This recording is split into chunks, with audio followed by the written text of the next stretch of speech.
Welcome back mga kapatid sa Mac TV Family Vlogs. For today's video, samahan nyo naman kami. Bumalik nga kami ng Candelaria para ipa-certified true copy tong birth certificate ni Tiger. Kasi nga kailangan ito sa SSS.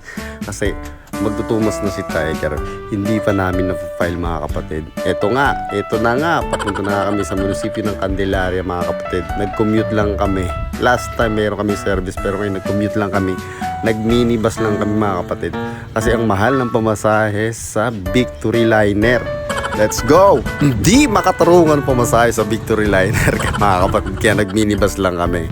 Kumbaga medyo mataas din sa minibus kasi last time sumakay sila 40 pesos per person. Ngayon pumunta kami 70 yata kundi 60. Grabe din ang pamasahe talaga. Kaya kung kaya lang talaga motorin to, mumotorin ko na eh. Eto na nga mga kapatid, dito na sa registral si Mrs. ko. Ayan o, nanyan na siya.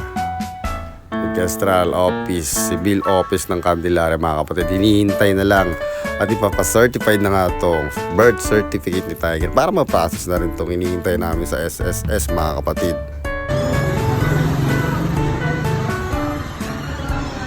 Okay na Eto na nga mga kapatid, na certified true copy na nga itong birth certificate ni Tiger. Kaya pupunta muna kami ng hospital ngayon para asikasuhin naman yung birth certificate ni Tali. Ayan, dito yung police station nila. Ayan, sakay ng tricycle mga kapatid. Let's go! Ayan. Ewan ko kung medyo mahal yung pamasahe rito o sakto. Wala kasi 30 pesos per person ng pamasahe rito sa tricycle mga kapatid. Simula doon sa police station, doon sa parada ng tricycle hanggang sa hospital. Medyo malayo rin. Medyo mahal din yung pamasahe kasi sa iba 25 pesos lang sa papuntang hospital kahit galing kang Amungan or what, ewan kung 25 o 30 rin. Ewan, bahala kayo. Let's go mga kapatid!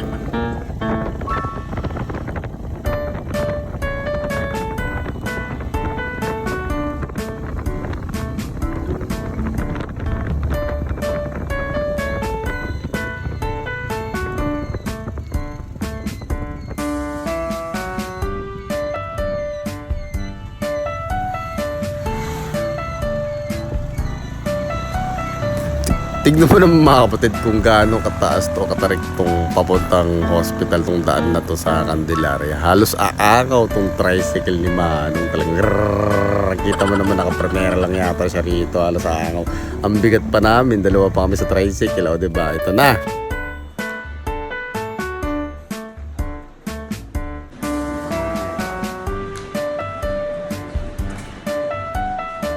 Medyo mali pala yung napuntahan namin. Hindi naman mali. Ibig sabihin pala, nagkamali kami. Kasi nakuha na pala namin yung birth certificate ni Tali rito, yung copy namin ng medical record niya dito. Nasa amin na pala yung original copy na green. Ang inikala ng misis ko, meron pa kami hinihintay rito. Pero wala na pala. Kasi inanap ng ano. Yun na pala yung copy na yun. Kaya talagang mali, no? Pero okay lang. At least naayos namin yung kay Tiger. Let's go mga kapatid. Kakain muna tayo. Kasi gutom din kami. Hindi kami nag-almusal pumunta rito. Maaga kami pumunta alas 9. Kaya yan, magpa-pranks muna kami. O Burger King ba to? Pranks yata to. Anong tawag to? Bago mag-after life. Gilid ka doon. Ako gilid daw ang tao. Hindi kong gilid yun.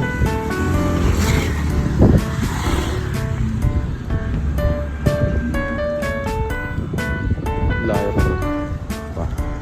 Alas pa ko ito magno.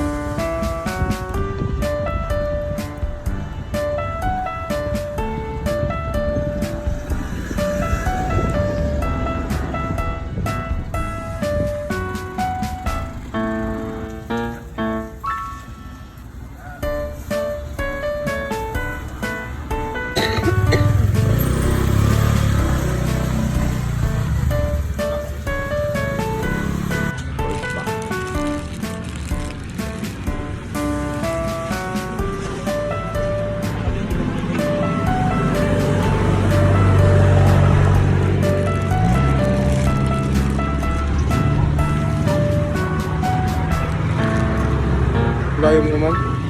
Ayan mga kapatid, tignan ko si misis ko. Halos ayaw pang ipakita yung subo niya.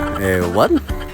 Pero ako mga kapatid, hindi talaga ako may sa ganyan kasi gutom na talaga ako. Tignan mo naman ako, sakbal baluga tayo mga kapatid kasi ayan na, lunch na yan. Yan lang ang lunch namin, burger lang eh. Diba? Tignan mo si misis ko naman, oh, ayan oh. Patago-tago pa. Huli ka balbon. O, ayaw pakita ang subo. Tingnan mo naman, mga kapatid, oh.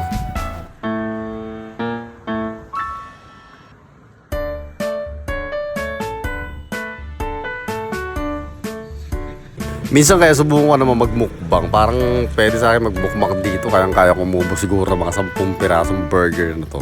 Kasi masarap din eh. Chili flavor pala itong binili namin dito sa Pranks na to. Masarap din siya.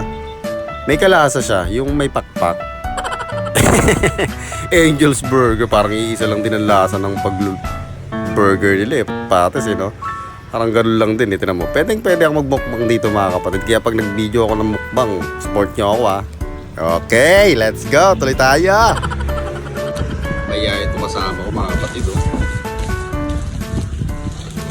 Ayaw magpakita ng subo sa Burger Kings ba yan? Ay, Burger Kings yan eh. Pranks pala ang puti. Kala ko Burger Kings.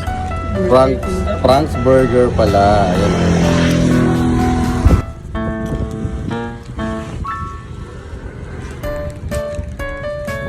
Habang kami ng bus, malang pumasakit sa Victory. Minibus lang.